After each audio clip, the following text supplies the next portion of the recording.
Hello everyone, welcome to e book learning hub. तो आज हम लोग करने वाले हैं क्लास 12th के लिए इकोनॉमिक्स का जो short answer type question exam में पूछा जाता है बोर्ड एग्जाम में, वो आज हम लोग डिस्कस करेंगे। देखेंगे इस वीडियो में 10 जो है important short answer type question वो डिस्कस करेंगे, जो कि आपके आने वाले बोर्ड एग्जाम के लिए बहुत ही महत्वपूर्ण होगा। तो आपको शुरू से अंत तक वीडियो देखना है, आपको सही ढंग से सारा क्वेश्चन अच्छे से समझ में आ जाएगा। ओके, आगे बढ़ने से पहले बता दें कि आप चैनल को सब्सक्राइब कर लीजिए और बेल आइकन पर प्रेस कर दीजिए, ताकि आपका एक भी वीडियो मिस ना हो। और अपने दोस्तों के साथ भी ज़्यादा से ज़्यादा शेयर कीजिए, और ताकि ज़्यादा से ज़्यादा लोग इसका बेनिफिट उठा सके। ओके, तो चलिए डिस्कस करते हैं आज का लघु उत्तरीय प्रश्न, शॉर्ट आंसर टाइप क्वेश्चन जो एग्जाम में पूछा जाता है। ये इकोनॉमिक्स का है। चलिए देखते हैं पहला क्वेश्चन क्या है। पहला क्वेश्चन है, उत्पादन संभावना वक्र पीपीसी से क्या समझते हैं? यह दाहिने और कब खिसकता है? ये क्वेश्चन है आपका, 1 नंबर प्रश्न है ये। तो इसका आंसर हो जाएगा उत्पादन संभावना वक्र पीपीसी उपलब्ध संसाधन एवं तकनीक पर वस्तु x एवं y के उत्पादन की विभिन्न संभावनाओं को दर्शाता है। समझे? ये दाहिने की ओर तब खिसकता है जब एक नंबर में हो गया संसाधन में वृद्धि हो। ये दाहिने की ओर कब खिसकता है उत्पादन संभावना वक्र? जब जो है संसाधन में वृद्धि होती है, तब ये दाहिने की ओर खिसकता है। ओके, उसके बाद दूसरा नंबर है, अधिक सक्षम तकनीक के उपयोग होते ही। यदि अधिक सक्षम का तकनीक का उपयोग होता है, तब इसका जो वक्र है वह दाहिने की ओर खिसकता है। तो ये था क्वेश्चन नंबर 1 और इसका आंसर। तो ये आपको ध्यान से पढ़ना है और सुनना है। ओके, चलिए नेक्स्ट क्वेश्चन पे चलते हैं। नेक्स्ट है, भारत के भुगतान शेष के घटकों का वर्णन करें। भारत के भुगतान शेष के घटकों का वर्णन करें। तो भारत में जो इसका आंसर हो जाएगा, भारत के भुगतान शेष के 4 घटक हैं। कौन कौन से 4 घटक है ये हम लोग डिस्कस करेंगे। पहला है व्यापार शेष। तो व्यापार शेष में क्या होता है? निर्यात माइनस आयात, कितना हम निर्यात किए और कितना आयात किए, तो ये हो गया व्यापार शेष। ये हो गया पहला घटक। दूसरा हो गया चालू खाते का शेष। तो इसमें हो जाएगा, इसका इक्वल टू क्या होगा? व्यापार शेष प्लस निवल जो अदृश्य मद में है। ओके, तो ये हो जाएगा चालू खाते का शेष। नेक्स्ट है पूंजी खाते का शेष अथवा पूंजी खाते का योग। ये क्या हो जाएगा? ये तीसरा घटक है। तो ये हो जाएगा विदेशी निवेश, ओके, निवल या विदेशी प्लस विदेशी ऋण निवल, बैंकिंग निवल, रुपये प्लस रुपये ऋण सेवा प्लस अन्य पूंजी प्लस भूल माइनस चूक। ये हो जाएंगे कौन से? पूंजी खाते का शेष अथवा पूंजी खाते का योग। तो ये हो जाएगा इसका ये तीसरा घटक। चौथा घटक है समग्र शेष। समग्र शेष बराबर क्या हो जाएगा? चालू खाता माइनस शेष प्लस पूंजी खाता माइनस शेष। ये हो जाएगा समग्र शेष। तो ये हो गया क्या? आपके भुगतान शेष के 4 इंपॉर्टेंट घटक। ये बात ध्यान रखना, आपको याद कर लेना। ये चारों घटक एग्जाम में क्वेश्चन है, इंपॉर्टेंट है, आपको देखने को मिल सकता है। चलिए नेक्स्ट क्वेश्चन पे चलते हैं। नेक्स्ट है, केंद्रीय समस्याएं क्या हैं और ये क्यों उत्पन्न होती है? केंद्रीय समस्याएं, ये प्रश्न नंबर 3 है। केंद्रीय समस्याएं जो है वो क्या है और ये क्यों उत्पन्न होती है? तो देख लेते हैं आंसर क्या है। उत्तर दिया गया, केंद्रीय समस्याएं निम्न है। कौन कौन से हैं? क्या उत्पादन हो, उत्पादन के विभिन्न वस्तुएं संबंधित चयन की समस्या। ओके, क्या उत्पादन हो, कैसे उत्पादन हो और किसके लिए उत्पादन हो। ये 3 जो है मेन समस्याएं हैं। तो उत्पाद तकनीक से संबंधित चयन की समस्या हो जाता, कैसे उत्पादन हो और किसके लिए उत्पादन हो, किस चीज के लिए उत्पादन हो। तो वस्तुओं के उपयोग करने वालों के चयन वितरण से संबंधित समस्या। ये जो है मेन 3 केंद्रीय समस्याएं हैं, ध्यान रखना आपको। क्या उत्पादन हो, कैसे उत्पादन हो और किसके लिए उत्पादन हो। ये सभी समस्याएं प्रत्येक अर्थव्यवस्था की है। ये सभी समस्याएं जो तीनों, ये प्रत्येक अर्थव्यवस्था के लिए है। ये समस्याएं उत्पन्न होती है क्यों उत्पन्न होती है? असीमित आवश्यकताओं की तुलना में साधन सीमित है। आवश्यकता जो है हमारे पास असीमित है, लेकिन क्या है? साधन सीमित है। इस कारण जो है ये समस्याएं उत्पन्न होती है। साधनों के वैकल्पिक उपयोग संभव है। साधनों के जो है वैकल्पिक उपयोग संभव होने के कारण भी ये समस्याएं उत्पन्न होती है। ओके, तो ये था तीसरा नंबर क्वेश्चन, आपको देख लेना, आसानी से पढ़ लेना कौन कौन सी समस्याएं केंद्रीय समस्याएं। ओके, चलते हैं हम लोग नेक्स्ट क्वेश्चन पे। नेक्स्ट है, मुद्रा से क्या तात्पर्य है। चौथा नंबर क्वेश्चन है, मुद्रा से क्या तात्पर्य है। इंपॉर्टेंट क्वेश्चन है, इसका भी आंसर देख लेते हैं, डिस्कस कर लेते हैं।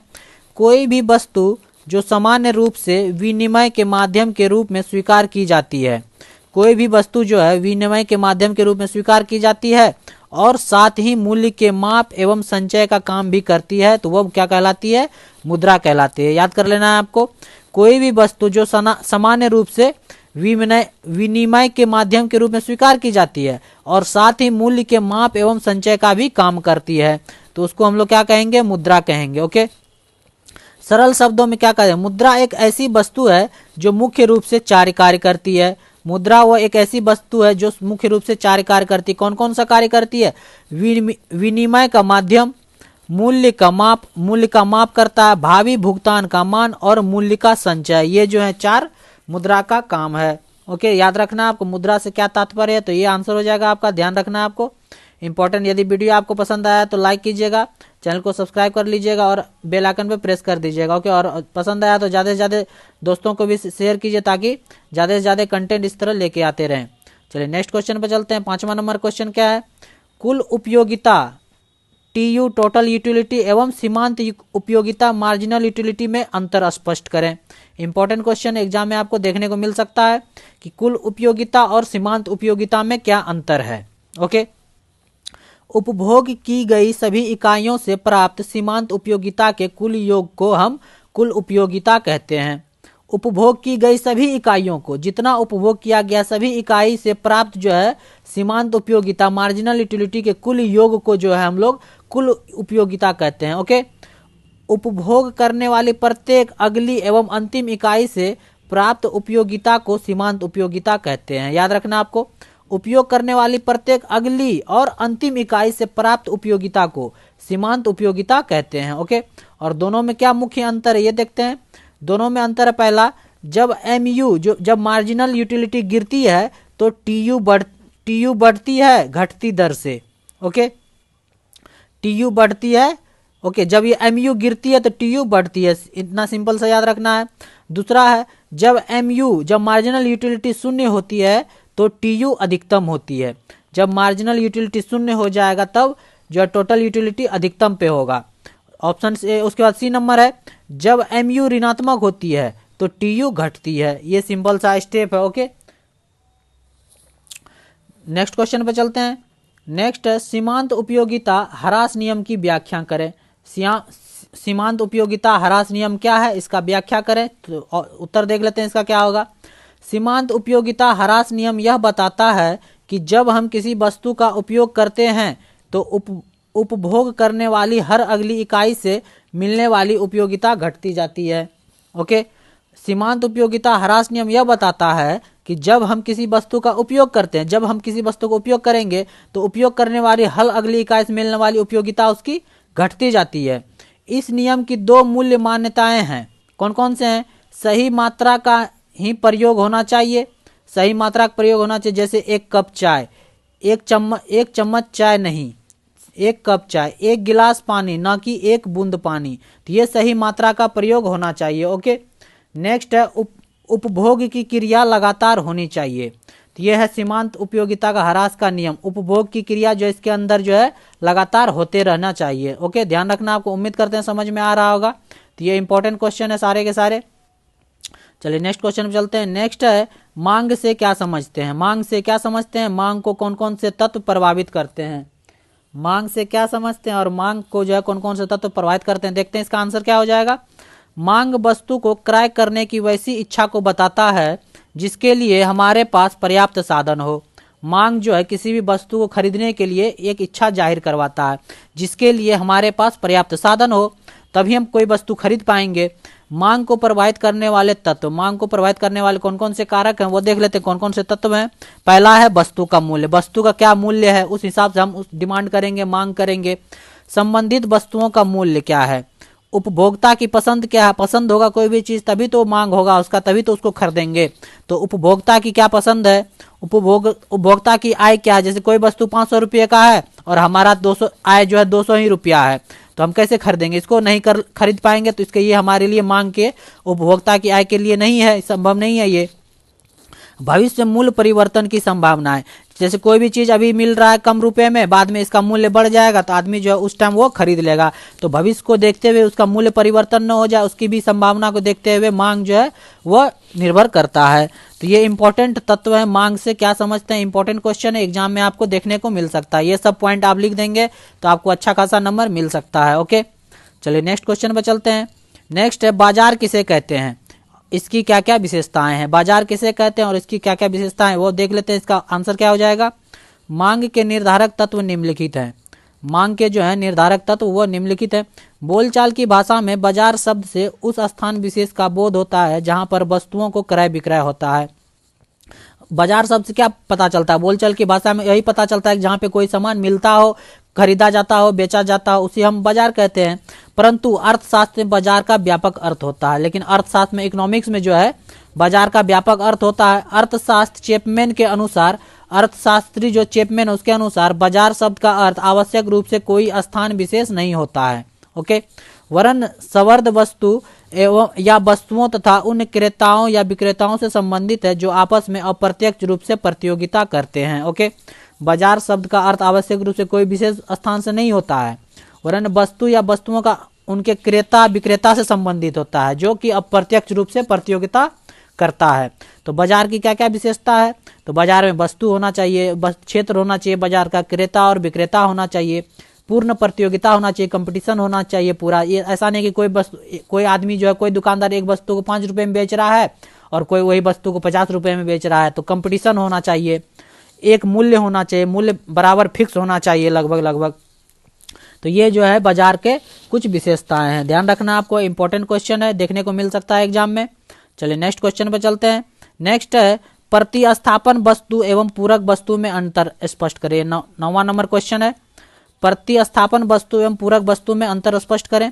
प्रतिस्थापन वस्तु वह वस्तुएं हैं जिनका हम एक दूसरे के बदले पर प्रयोग कर सकते हैं, यानी ये आपस में परिवर्तनशील होते हैं। प्रतिस्थापन वस्तु वह होता है जिसको एक दूसरे के बदले हम प्रयोग कर सकते हैं, यूज कर सकते हैं। यदि किसी वस्तु का मूल्य बढ़ता है तो उसकी प्रतिस्थापना वस्तु की मांग बढ़ जाती है। यदि किसी वस्तु का मूल्य बढ़ा तो उसका प्रतिस्थापना मांग भी बढ़ जाता है। उसी प्रकार यदि किसी वस्तु के मूल्य में कमी आती है तो उसकी प्रतिस्थापना वस्तु की मांग भी घट जाती है, जैसे स्वरूप चाय, कॉफी, चीनी, गुड़। ओके, और देखते हैं पूरक वस्तु। पूरक वस्तुएं वे वस्तुएं हैं जिनका प्रयोग साथ साथ होता है। यदि किसी वस्तु का मूल्य बढ़ जाए तो उसकी पूरक वस्तु की मांग घट जाती है। इसके ठीक विपरीत यदि वस्तु का मूल्य घट जाए तो पूरक वस्तु की मांग बढ़ जाती है। उदाहरण स्वरूप देख लेते हैं, कार एवं पेट्रोल, पेन एवं स्याही, ये सब जो है पूरक वस्तुएं हैं, और चाय, कॉफी, चीनी, गुड़, ये सब जो है प्रतिस्थापन वस्तुएं। याद रखना आपको, इंपॉर्टेंट क्वेश्चन ये एग्जाम में देखने को मिल सकता है। यदि क्वेश्चन पूछा गया तो आप इतना लिख देंगे तो आसानी से आपको अच्छा नंबर मिल जाएगा। शॉर्ट आंसर टाइप क्वेश्चन है ये। लास्ट क्वेश्चन पे चलते हैं, आज का आखिरी क्वेश्चन है, 10वां नंबर क्वेश्चन, इंपॉर्टेंट है।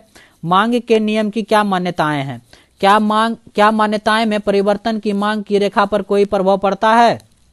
ये हमारा क्वेश्चन है कि मांग की नियम की क्या मान्यताएं हैं। तो देख लेते हैं, मांग की रेखा इसकी मान्यताओं पर निर्भर करती है। ये मान्यताएं निम्न है। पहला है, उपभोक्ता की आय स्थिर होती है। क्या होती है? उपभोक्ता की आय स्थिर होती है। दूसरा है, उपभोक्ता के स्वाद एवं पसंद में कोई परिवर्तन नहीं होते हैं। उपभोक्ता के स्वाद एवं पसंद में कोई परिवर्तन नहीं होते हैं। निकट भविष्य में मूल्य परिवर्तन की संभावनाएं नहीं होती है। ओके। चौथा है, संबंधित वस्तुओं के मूल्य में कोई परिवर्तन नहीं होते। यदि इनमें से किसी भी मान्यता में परिवर्तन होता है तो मांग की रेखा में परिवर्तन होता है, या तो आगे की ओर या पीछे की ओर। ओके, आगे की ओर रेखा उसी वस्तु पर मांगी गई अधिक मात्रा को दर्शाता है और पीछे की ओर की वस्तु उसी मूल्य को मांगी गई कम मात्रा को दर्शाता है। तो ये है 4 मांग की मान्यताएं पर निर्भर करती है। ध्यान रखना आपको, सारे जो है इंपॉर्टेंट पॉइंट है 1 से 2 बार आपको पढ़ना है, वीडियो देखना है, आपको आसानी से समझ में आ जाएगा। यदि आप नोट करना चाहे तो अपने नोटबुक में ये सारे क्वेश्चन जो हैं नोट भी कर सकते हैं, ताकि आपको एग्जाम में हेल्पफुल साबित हो। उम्मीद करते हैं ये 10 क्वेश्चन आपको एग्जाम में अच्छा हेल्पफुल साबित होगा। इसी तरह आप कमेंट करके बताइए कि और भी क्वेश्चन आपको शॉर्ट आंसर, लॉन्ग आंसर चाहिए तो वो भी हम लेके आते रहेंगे। ओके, उम्मीद करते हैं वीडियो अच्छा लगा होगा। कमेंट करके बताइए कैसा लगा ये वीडियो आपको। यदि पसंद आया तो लाइक कीजिए, चैनल को सब्सक्राइब कीजिए और अपने दोस्तों के साथ भी ज़्यादा से ज़्यादा शेयर कीजिए। और मिलते हैं नेक्स्ट वीडियो में, तब तक के लिए देखते रहिए ई बुक लर्निंग हब।